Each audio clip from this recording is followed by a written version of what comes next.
আসসালামু আলাইকুম। বার্তা নির্যাসে সকলকে স্বাগত। ইসরায়েলের কাছে $৫১ কোটি বোমা তৈরির সরঞ্জাম বিক্রির প্রস্তাব অনুমোদন দিয়েছে যুক্তরাষ্ট্র।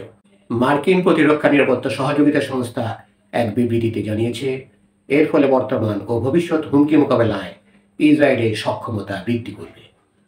সংস্থাটির তরফে আরও বলা হয়েছে, ইসরায়েলের নিরাপত্তা রক্ষায় যুক্তরাষ্ট্র অঙ্গীকারাবদ্ধ।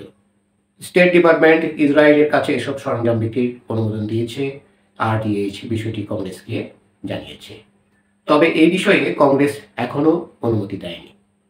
উল্লেখ্য, 13 জুন ইরানের পারমাণবিক স্থাপনা, শীর্ষ সামরিক কর্মকর্তা ও পরমাণু বিজ্ঞানীদের লক্ষ্য করে হামলা চালিয়েছে ইসরায়েল। তারা চায় ইরানের পারমাণবিক কর্মসূচি বন্ধ করতে। ইরান অবশ্য দাবি করেছে তাদের পারমাণবিক কর্মসূচি সম্পূর্ণ শান্তিপূর্ণ। তবে ওয়াশিংটন ও তার মিত্ররা দাবি করছে ইরানের উদ্দেশ্য পারমাণবিক অস্ত্র অর্জন করা।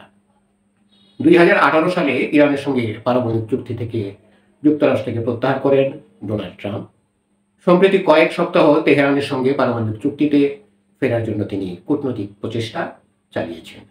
তবে শেষমেশ তিনি ইরানের পারমাণবিক স্থাপনা লক্ষ্য করে হামলার নির্দেশ দেন। গত সপ্তাহে ইরান ইসরায়েল যুদ্ধবিরতি হয়েছে, তবে ইসরায়েলের প্রধানমন্ত্রী নেতানিয়াহু বলেছেন তিনি কখনোই ইরানকে পুনরায় পারমাণবিক স্থাপনা গড়ে তুলতে দেবেন না।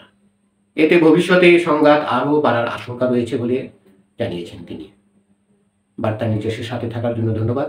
যারা এখনও আমাদের চ্যানেলটি সাবস্ক্রাইব করেননি, অনুগ্রহ করে সাবস্ক্রাইব করবেন এবং আমাদের সাথে থাকবেন।